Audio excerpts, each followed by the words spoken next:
রাজনৈতিক প্রভাব খাটিয়ে ব্যবসায়িক পার্টনারদের মুনাফা একা ভোগ দখল ও বেগম খালেদা জিয়ার উপদেষ্টা হাবিবুর রহমান হাবিবকে জড়িয়ে বিভিন্ন মিডিয়ায় সংবাদ পরিবেশন করার প্রতিবাদে সাংবাদিক সম্মেলন অনুষ্ঠিত হয়েছে।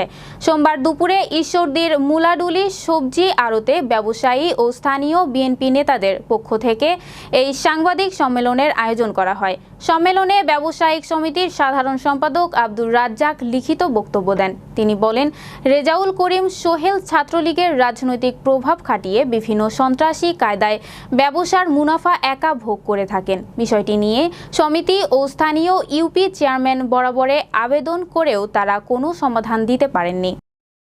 সেই সব ছাত্রদেরকে যারা তাদের জীবন উৎসর্গ করেছে সেই সাথে স্মরণ করছি,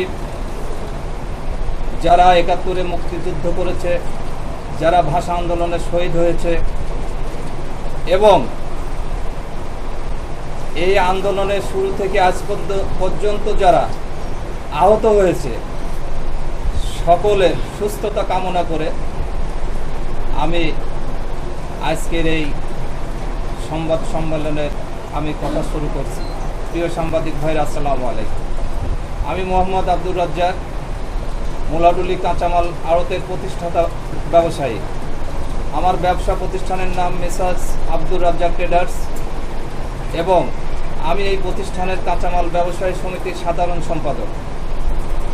আমাদের ব্যবসা প্রতিষ্ঠানের নিয়মিত ব্যবসায়ী জনাব মোহাম্মদ ফিরোজুল হক, যার প্রতিষ্ঠানের নাম বন্ধন বাণিজ্যালয়ের নামে পরিচালিত হয়ে আসছে। আমাদের এই প্রতিষ্ঠানের 4 জন পার্টনার ছিল। আমি মোহাম্মদ আব্দুর রাজ্জাক, মোহাম্মদ ফিরোজুল হক, রাজু আহমেদ ডাবলু, মোহাম্মদ রেজাউল করিম সোহেল।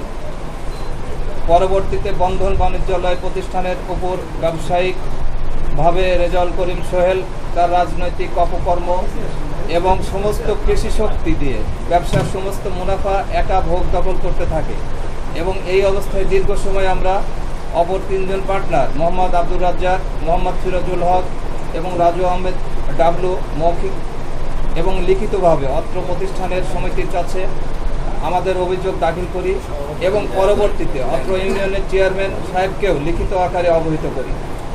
কিন্তু সমিতি এবং চেয়ারম্যান কোনো সুরাহা করতে পারে নাই